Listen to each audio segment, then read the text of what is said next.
What's up, guys? We're back again. This is probably going to be a quick second down. Again, we got Tim, Josh. You know what to do. Let's go.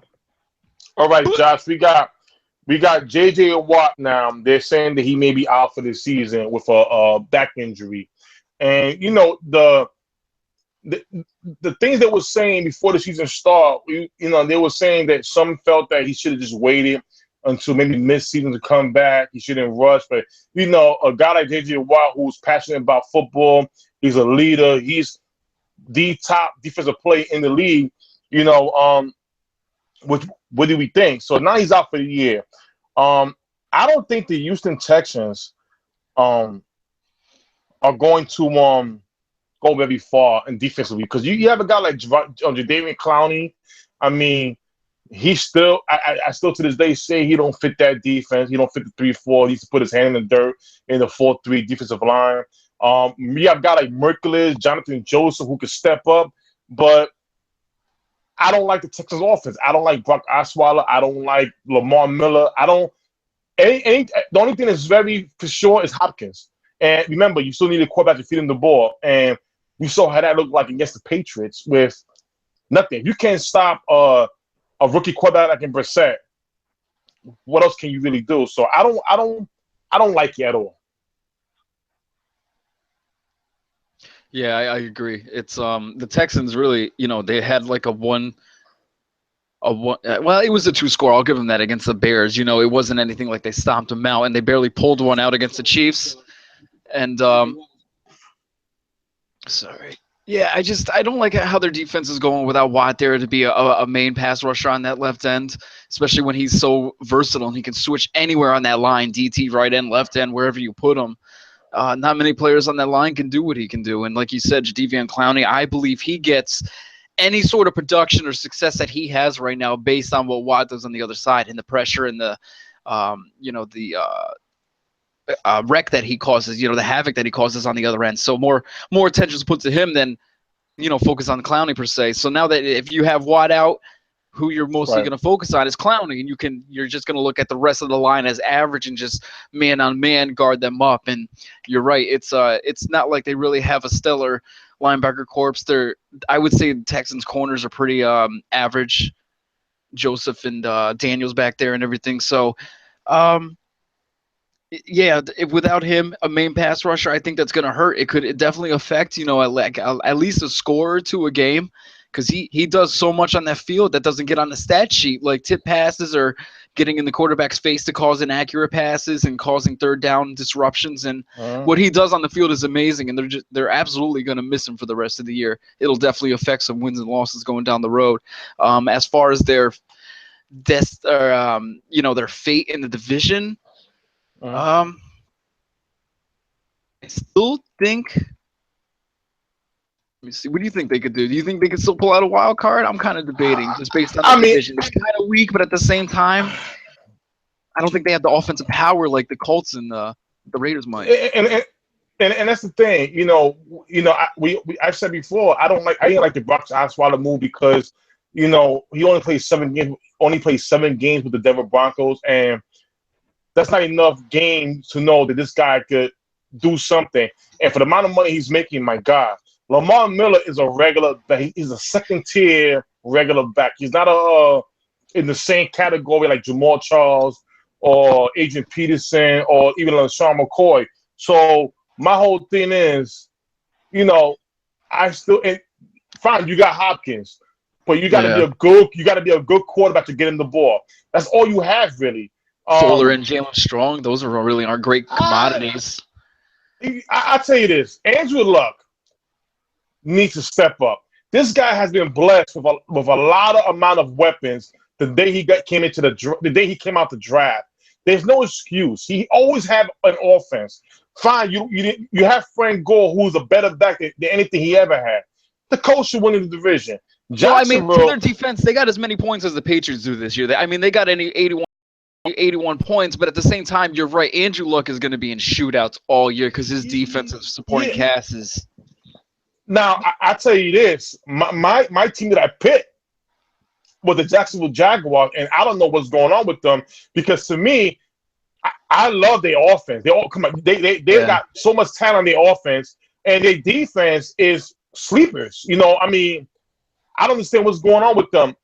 T.J. Yeldon is looking like horrible. Like he's making people believe that all Alabama backs are really that garbage, which I don't think all of them are. I just think they're not that first back you should use. They should be like that rotational back. That's about it. I never saw Yeldon as a third down back, really. Yeah, I honestly think they're hurting without Ivory back there. He's a smash mouth running back, and they need that badly.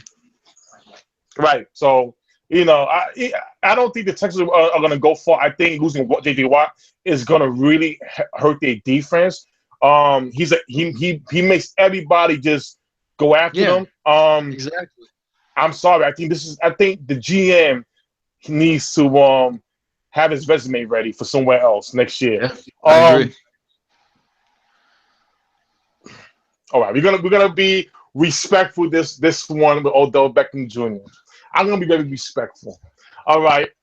Now, last Sunday against the Washington Redskins, people say he threw a temper tantrum.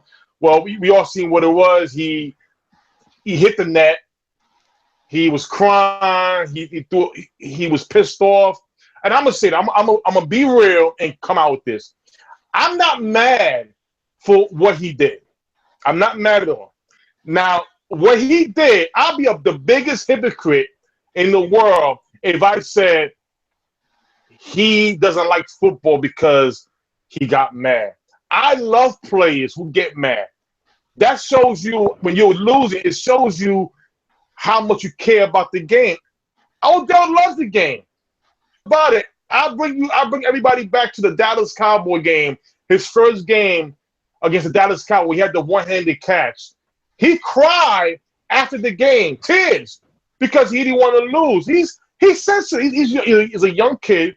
He's sensitive. The only thing I had a problem was that when he threw the temper tantrum, you're throwing objects, you're hitting things. And the thing is, my thing is this.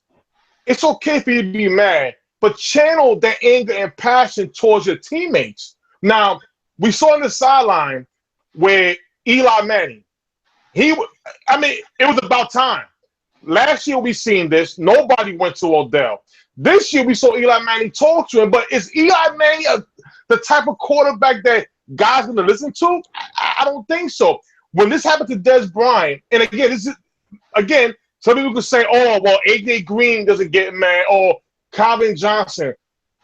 Were they winners? Were they really scary? Odell is a scary receiver. Calvin Johnson's not a scary receiver. He's a cartoon character. That's all. He's Megatron. I know when I watch Transformers, the Decepticons, Megatron wreck shit. What did Calvin Johnson do? He barely wanted to play. His knees, my knees. But you're Megatron? Let's go to A.J. Green. The man can't even take a bump. All right, he's a small frame wide receiver. Don't get me wrong. If he was big like Dez or Fitzgerald, he'd be the best receiver in the game. But he's a small guy. Who are you? Who are you? Odell Beckham Jr. is a scary son of a bitch. I'm going to keep it very real. Dez Bryant is a scary son of a bitch. Let's keep it real. So I love guys with passion. And the thing what hurt the Giants was they didn't have a DeMarcus Ware or Jason Witten to pull his coat. Now, when it comes to things like getting in the sideline, I love it. I want to see you angry. Listen, I'm a Dallas Cowboy fan for a long time. I'm gonna say this. Tony Romo was never the rah-rah guy. Jason Witten, he will get in your ass, but I'm gonna keep it very real. I love when Dez Bryant goes because that's the thing we need. I love this is Michael Irvin. What do you guys thought? What was going on the sidelines when Lawrence Taylor was playing, Mike Singletary? You think they were playing patty cake? Oh, it's okay, guys. Next one, we should get this down, guys. They were yelling the shit out of you. They was going in your mouth. They were going in your face. They would throw your locker room in the fucking field. So I love it. We need more of that. The only thing Odell needed to do was channel it towards his teammates to get him up. That's the problem. I laughed. I made fun of the situation because a lot of Giants fans felt when Dez Bryant did it, he's this, he's that. When you saw a receiver did it, you see everybody. They love the game. Odell loves the game. He loves the game. But the thing is, don't go around hitting nets. Don't go around throwing things, temper chances. Channel it towards your teammate and say, yo, let's go. Let's do this. Eli Manning ain't there too long. Somebody got to step up and be that guy. Somebody got to do it, and that's the thing. When Eli won those championships, you had Michael Strahan, you had tons of leaders there. What do you have now? We have Victor Cruz. Victor Cruz didn't care. He won his job. He's worried about his job next year. Somebody need to sit Odell down and say, listen, we have no problem with you getting mad. Just channel it this differently. And that's it. My few bullet points is I never, ever, ever want to take away this kid's intensity or passion, ever. And that's what I'm afraid that some of these talks might do, is might stifle him a little bit.